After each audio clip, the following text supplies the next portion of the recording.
ఈరోజు మన రెసిపీ వచ్చేసి ఎంతో టేస్టీగా ఉండే మిగిలిపోయిన అన్నంతో కుర్కురేలు.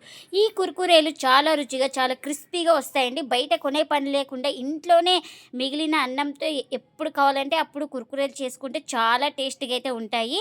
ఇంట్లో వాళ్ళందరికీ నచ్చుతాయండి, అంత టేస్టీగా అయితే ఉంటాయి. ఇంకెందుకు ఫ్రెండ్స్ ఆలస్యం, ఎలా చేయాలో ఏంటో అనేది వీడియోలోకి అయితే వెళ్ళిపోయి చూద్దామా. మరి నేను ఇక్కడ ఒక కప్పు మిగిలిన అన్నం అయితే తీసుకున్నాను. ఈ అన్నాన్ని ఇప్పుడు ఇంకా మిక్సీ జార్ అయితే తీసుకొని ఇంకా అందులోకి అయితే వేసుకుంటున్నా. నేను మిగిలిన అన్నం అయితే తీసుకున్నాను, మీరు కావాలంటే ఫ్రెష్గా వండుకొని కూడా వాడుకోవచ్చు. ఇంకా ఇప్పుడు ఇందులోకి కాస్త వాటర్ అయితే వేసుకొని గ్రైండ్ చేసుకోవాలి మూత పెట్టుకొని.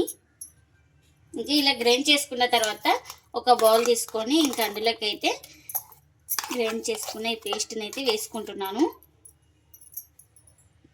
ఇంకా ఇప్పుడు దీన్ని అయితే పక్కన పెట్టేసుకోవాలి. ఇంకా ఇప్పుడు ఇదే మిక్సీ జార్లోకి ఒక 2 ఆలు అయితే తురుముకున్నానండి. ఇంకా ఉప్పు నీళ్ళు వేసి పెట్టేకున్నాను. ఇంకా ఇప్పుడు ఈ వాటర్ అన్ని వంపేసుకొని ఇంకా ఇదే జార్లోకి అయితే వేసుకోవాలి.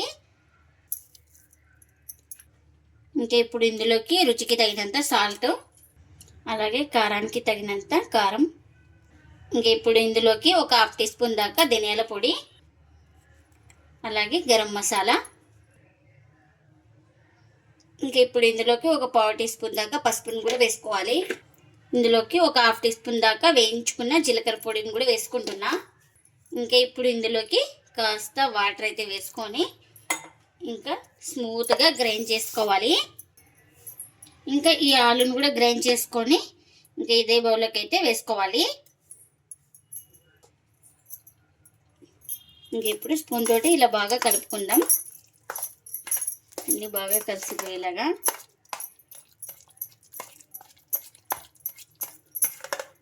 ఇంకా ఇలా మొత్తం బాగా కలుపుకున్న తర్వాత ఇప్పుడు ఇందులోకి 1/2 కప్పు శనగపిండిని అయితే వేసుకుంటున్నాను. ఈ శనగపిండిని కూడా వేసుకొని ఇంకా చేయితోటి బాగా కలుపుకోవాలి. ఇలా మొత్తం బాగా ఎక్కడ ఉండలేకుండా బాగా కలుపుకోవాలి.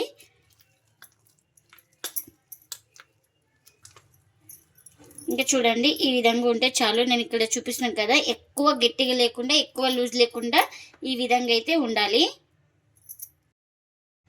ఇంకా నేను ఇక్కడ ఆయిల్ ప్యాకెట్ అయితే తీసుకున్నానండి, కవర్ అయితే ఇంకా ఇలా కట్ చేసుకున్నాను. ఇప్పుడు ఇందులోకి అయితే మనం ముందుగా కలిపెట్టుకున్నాం కదా, ఆ పిండిని అయితే ఇందులోకి అయితే వేసుకోవాలి. ఇంకా స్పూన్ తోటి ఇలా వేసుకోవాలి.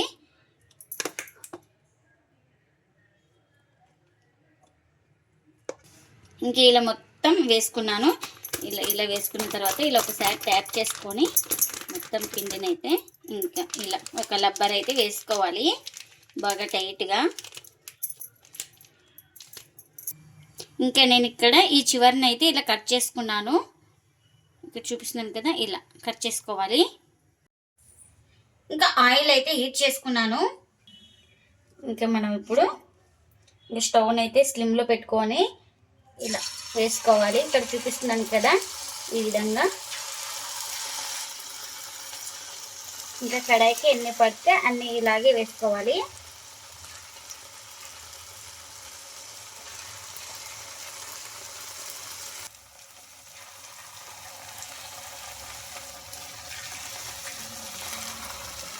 ఇంకా ఒక సైడ్ కాలిన తర్వాత అయితే ఇంకొక వైపు అయితే టర్న్ చేసుకోవాలి.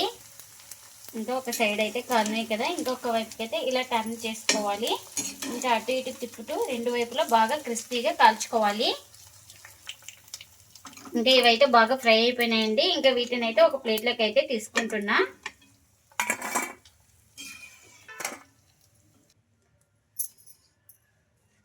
చూడండి, ఇంకా మరొకసారి అయితే వేస్తున్నాను. ఇంకా మిగిలిన పిండిని కూడా ఇలానే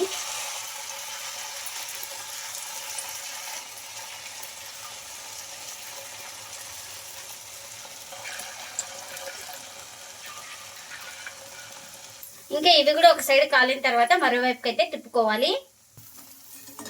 ఇంకా ఒక సైడ్ కాలిన తర్వాత ఇలా మరోవైపుకి అయితే టర్న్ చేసుకోవాలి. ఇంకా బాగా ఫ్రై అయిపోయినాక ఇంకా వాటంతకు వాటే విడిపోతాయి. ఇంకా ఇవి కూడా బాగా ఫ్రై అయిపోయినాయండి. ఇంకా ఇవి కూడా రెడీ అయిపోయినాయి మనకు. ఇంకా ఎన్ని అయితే అన్ని ఇలానే చేసుకోవాలి.